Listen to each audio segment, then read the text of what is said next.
Hello, my name is John Chater, one of the trainers and editors at Wellards. I'm going to introduce the third Wellards quarterly review of the NHS in 2014, which was published in July. The purpose of this talk through is to provide you with an overview and introduction to the Q3 review, outlining its major themes and opening the way for you to explore the review in greater detail later. On this slide you can see the colour-coded Magnificent Seven of service planning and delivery, all of which we're going to consider in this review. Throughout the presentation you'll see links both to external content and also to supporting information and courses on the Wellards website. Do follow these in your own time. In the third quarter we've ended the review stage where we look back on the year in the NHS so far. We notice immediately that resources are getting tighter and that this is affecting commissioning. For industry, affected by the increasing pressure on costs, value propositions with cost-saving elements are proving to be popular incentives with the NHS. And we're still haunted by the spectre of service redesign as the new system continues to bed down. There are rumblings in primary care about who should be responsible for what. And we're also entering the age of patient electronic feedback, with patient-reported outcomes measures and friends and family data being released. As we can see, review requires looking at service redesign, defining contracts where necessary, ensuring the procurement of appropriate services and managing demand, which, as I'm sure you realise, is a lot easier said than done. This workload shows some of the key themes emerging this quarter. Reconfiguration of services scores highly, as does competition. There's a new business plan, and NHS England gets a new Chief Executive, Simon Stevens. Already the new Chief Executive has shown a strong desire to change the way business is done in the NHS. He'll certainly not just be a hand on the tiller. There's a lot of noise around extending the responsibilities of CCGs, allowing them to commission those primary care services currently under the remit of NHS England. He also wants to use competition, now a reality in the NHS, in a practical way to drive up standards. Incentive payments, which have been with us for a while now, are still to provide a focus for improving outcomes and achieving value for money. Sequin schemes, QOF and the CCG quality premium will therefore retain their importance for the foreseeable future. For pharma, the desire of organisations to earn their share of the £3 billion pot of incentive payments should be taken very seriously, as it will affect the way services are bought and paid for. Bob Ricketts, responsible for market development in NHS England, seems to be in despair at the pace of integration. It's not moving fast enough for him. Boldness is called for, he says, and a willingness of CCGs to prioritise the commissioning of integrated services. It should be remembered that integration is now the NHS's ideology and mantra, the expectation being that cross-sector service integration will act as a panacea for the NHS's many problems. Whether that will prove to be true, and it almost certainly won't, isn't really the point. The fact is it's the buzzword of the moment.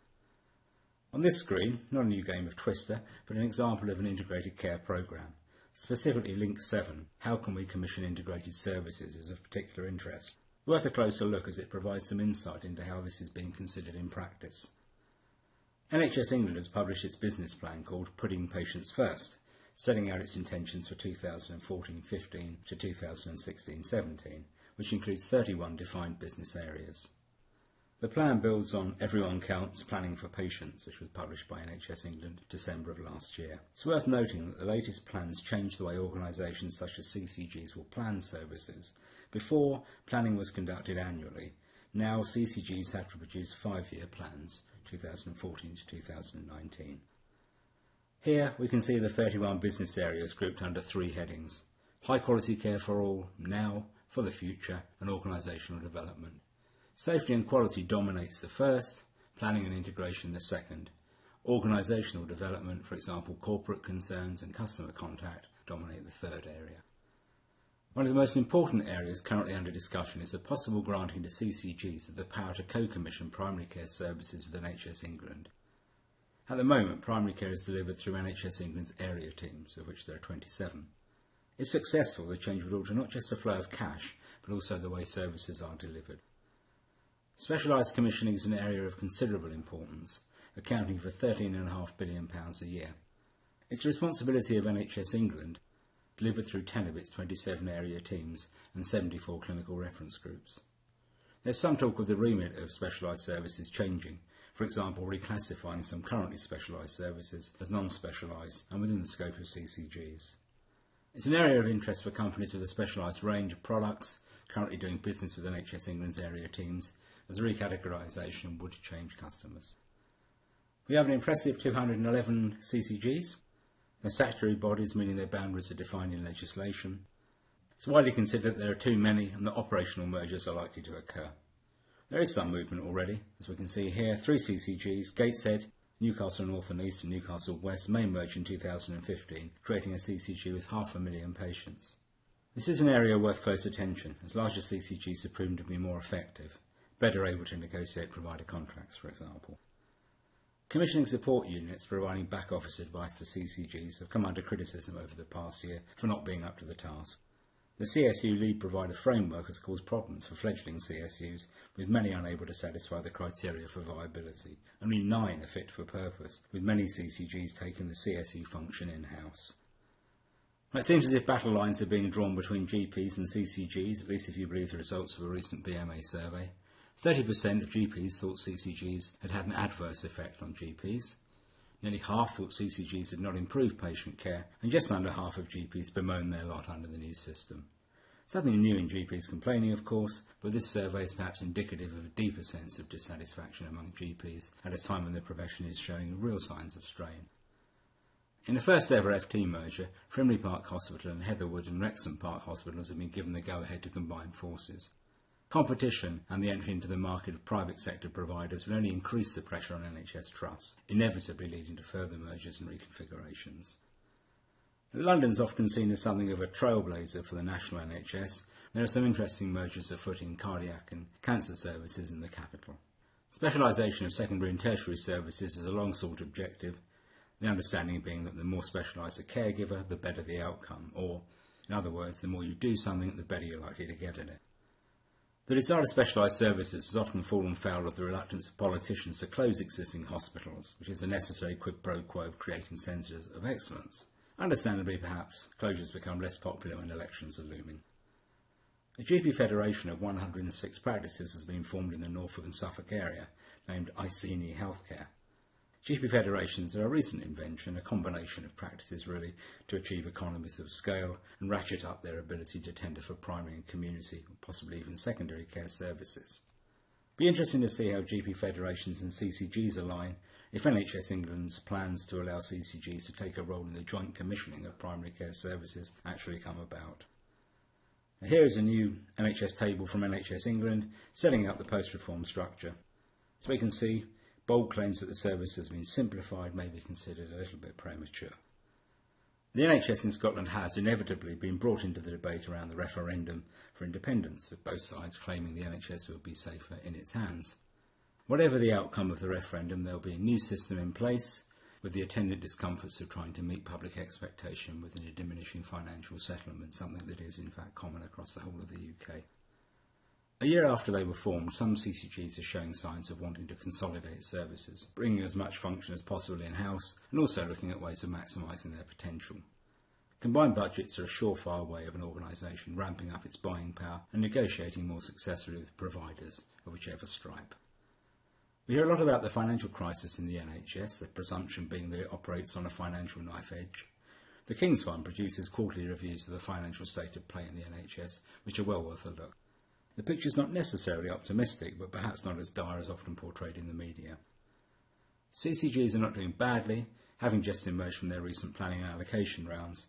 However, financial trusts are something of a disaster, which makes their push to FT status less than certain. Overall, though, as can be seen here, and on the next page here, the system is still in surplus. Locally determined prices, allowing providers to vary the tariff subject to local conditions and constraints, are an interesting emerging area. They're supposed to allow prices to reflect conditions that might make it difficult for providers to enter a local health economy, for example paying more if a necessary service isn't present. Monitor's webinars here provide some insight into price variation. There are new and updated indicators for CCGs. The CCG OIS, a commissioning outcomes framework of yore, provides a useful crib sheet of CCG's expected activity, with annual changes worthy of note as they will inevitably affect the way services are provided. NICE is looking at ways of providing QOF indicators to treat multimorbidities, a departure from the usual practice of taking conditions singularly. This is an interesting new area, and one that chimes with common sense. After all, conditions, especially long-term conditions, rarely occur in isolation, so it makes sense, clinically as well as commercially, for indicators to reflect this. This game, on the Wellard's website, challenges you to match up the organisation to the right governing framework, reward and value. It's a useful way of understanding easily how organisations are rewarded. QUIP, the Department of Health's Quality, Innovation, Productivity and Prevention programme, is still with us and has been since 2009. The NHS wants more bang for its buck, but without a decrease in service quality. In a given year, this means that the NHS has to make savings of around 4 to 7% in efficiency gains, which is very difficult to say the least. For industry, one of the problems with QUIP is the identification of who is responsible, organisation to organisation, for the agenda. The updated section on QUIP on Wellards helps you make sense of the QUIP landscape and to figure out who's who. On this page there are some of the areas that are included within QUIP that may provide a foothold for industry. Anything that can be offered or suggested that will show an understanding of and support for these objectives will capture the attention of the person responsible, at least as a starting point. And here's another Wellard's game, this time testing your understanding of the QUIP parameters. Match the word to the box and see how you get on. A High Court decision has apparently given the weight of law to nice guidance for the first time. The court did not determine that following the guidance is mandatory. What it means is that CCGs must, under public law, which regulates the actions of public bodies, consider the guidance and show that it has done so. A review of the function of the Medicines and Healthcare Products Regulatory Agency has determined that it should consider medical devices to be as important as medicines. It's an interesting development not just for medtech, but also pharma, as it will lead to a recalibration of the activity of the MHRA. Professor James Rafferty recently gave NICE's reputation as a cost saver something of a hammering at last June's Wellards conference, claiming that savings were exaggerated, in part because many technologies refused a licence at first or adopted later. PPRS has delivered greater savings, he argued, as it allows for a simple top slicing of the budget. Value-based assessment, formerly known as value-based pricing, due to be introduced in the autumn and to replace the PPRS for branded drugs, was also called into question as an effective cost saver. Changes to the appraisal of rare technologies in Wales will affect the way certain services are commissioned. Recommendations propose that there should no longer be a separate orphan ultra-orphan drug fund and that all medicines should be appraised within the All Wales Medical Strategy Group. The changes follow the UK Strategy for Rare Diseases agreed and published last year that's affecting service delivery across the UK. Changes to the way the SMC will consider proposals for end-of-life care and very rare conditions treatments will include the right of industry to request that the SMC holds a patient and clinician engagement group. This will allow clinicians, patients and their representatives to advocate for the adoption of a technology by the SMC. This is of interest to companies making their case for products in these areas. Northern Ireland has launched its first medicines formulary available online and also additional support on medicines management. The formulary, which covers the majority of prescribing decisions for non-specialised prescribing, is expected to help improve compliance and avoid waste. Early access to medicines, or EAMS, is a potentially exciting development for industry. Excitement, though, is tempered by a need for more information on the funding of the scheme and around the details of how it will actually apply in practice. We're definitely moving to a point where we'll be able to access almost real-time data on NHS performance at the local level, and the Medicines Optimisation Dashboard is an example of innovation in this area. Such data can provide immediate local intelligence that will not be apparent in published planning documents, helping suppliers keep up to date on the direction of travel an organisation has taken in response to changing circumstances. The touted procurement call list is a response to the wide variation in prices charged by providers and suppliers across the NHS. It will affect medicines, goods and products, probably everything else as well, and is expected to deliver price transparency and consistency across the system. Detail is a little sketchy at the moment, but do keep an eye on it, as it's likely to materially impact upon the procurement chain itself. In other words, it's better to be on it than off it. On our list of key documents for your attention is the review of specialist pharmacy services in England. This review, led by Dr. Keith Ridge, the Chief Pharmaceutical Officer, sets out how to provide specialist pharmacy services in a safe and sustainable manner. Now here you can see some of the recent additions to Wellard's content published since the last review, also the email address of Ollie Hudson, who's our main contact for information about the quarterly reviews. And almost finally, if you're new to Wellards, you can now watch a video cast on how to get the best out of your Wellards subscription, a 10-minute overview of the Wellards website accessible on the Wellards homepage or directly from here. Lastly, ePathways, one of Wellard's sister sites, is currently developing its work programme for 2014. ePathways allows you to demonstrate to a commissioner the benefits of improving the patient pathway and delivering efficiencies through the use of your product. If you're interested in finding out more about the opportunities presented by ePathways, then please do contact John Heath at this email address. Finally, thanks very much for listening to this run through of the Q3 review. I hope you've seen some things of interest that are worth a revisit.